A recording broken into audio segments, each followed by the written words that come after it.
Yo, welcome back to Gym 66. Today we are talking about training splits and how you should organize your training into the week. When it comes to choosing a training split, it's not one size fits all. You need to choose what works for you depending on how long you've been training for, your experience, what your lifestyle is like, so other stresses in your life, and how much time you've actually got to train. Today we're going to go through 4 training splits, going to go through the pros and cons of each training split, what we do ourselves, and what you can do, as Frank said, depending on your goals and lifestyle.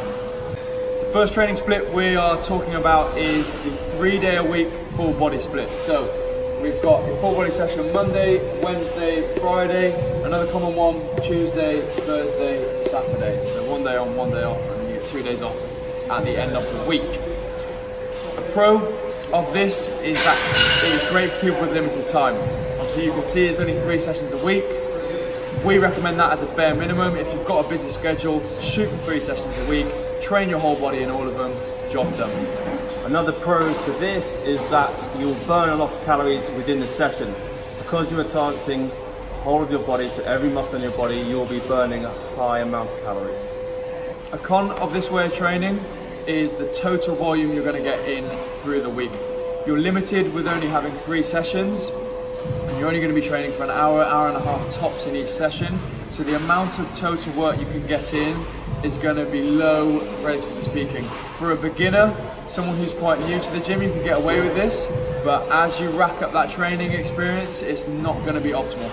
Another con, even though I said that you'll be burning a lot of calories per session, because you're only doing 3 sessions per week, your weekly total calories burned isn't going to be that high. Next up, guys, we have the bro split. So the bro split is a different muscle group each day. Normally, when beginners come into the gym, this is what they go to. Okay, now we'll talk about the pros and cons. So the pros, you're going to get a lot of volume in that day for that muscle. Okay, so if I come in chest, I can do a lot of bench, chest flies, push-ups, anything that's going to target my chest, and I can get a lot of volume in there. With a high amount of volume per muscle group per session, so as Jack said, coming in and just doing chest, with that comes a lot of different exercises and ways to train your chest. The cons of bro split. As you can see, towards the back end of the week, we've got arms, shoulders and abs. If you're coming into the gym just to train arms, yes, your arms are going to look pumped, but you're not actually burning that many calories. If your goal is to lose fat, get fitter or whatever, coming in just to do arms is not going to be beneficial. Waste of a day. Waste of a day. Add your arms onto another session. Another con of this way of training, you can see we've split it up into muscle groups and they are only getting trained once per week. If you train your chest on a Monday, you do not need Tuesday, Wednesday, Thursday, Friday, Saturday, Sunday and back till Monday to recover.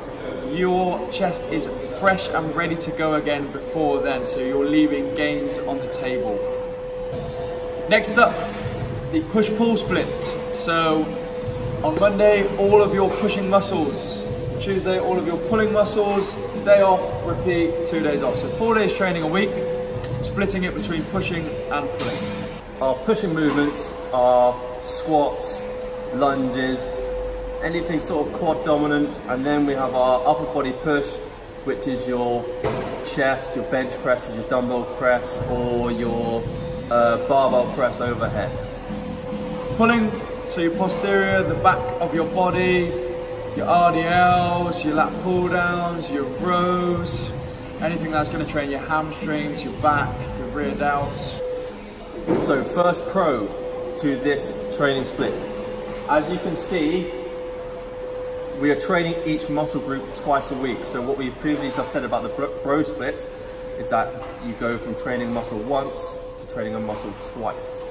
As well as training each muscle group twice per week, we are also getting a decent amount of volume and intensity in per session, because we're only focusing on either the pushing or the pulling, in contrast to the full body we talked about earlier. So This is kind of your sweet spot between the full body and between the bro split.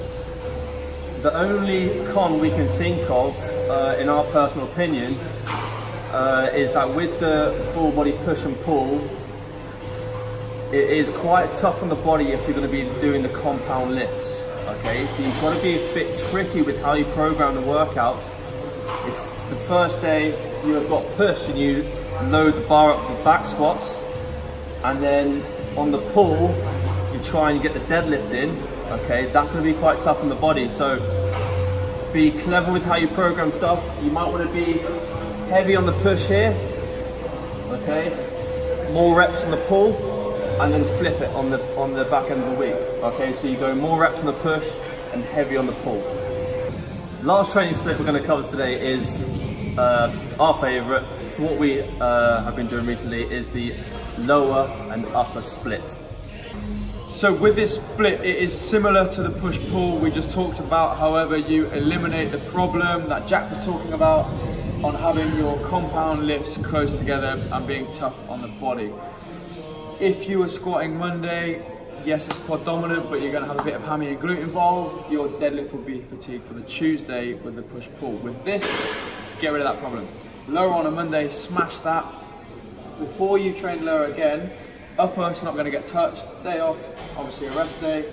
Time it rolls around, you've had 2 complete days rest, meaning when you do train that lower body session, you can attack it with a lot of intensity and volume, and you still get it in twice a week for your whole body with the 2 lowers and the 2 uppers.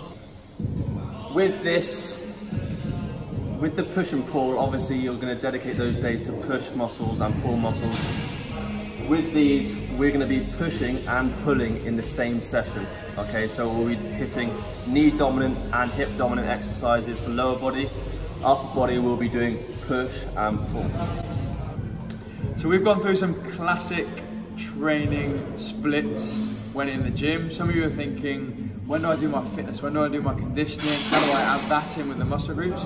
This is what we're doing at the moment. So for us, our goal, we don't have a specific goal. We're not a power lifter, we're not a weightlifter, we're not playing sport. We just want to be strong, fit, healthy, and maintain a good body composition, so relatively lean. So for us, we stick with this because it works for us, we like it, and then we add in some conditioning days on a Wednesday and a Saturday, and leave Sunday completely free.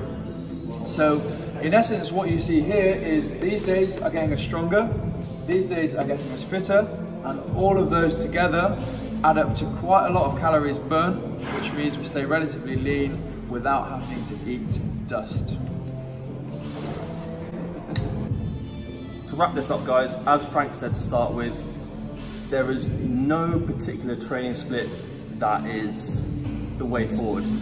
You need to do what's best for you, whatever fits in your lifestyle, so your work, hobbies outside of the gym, whatever your goal is, you need to tailor your program or your training splits for you. Yeah boy, that's how you fucking program.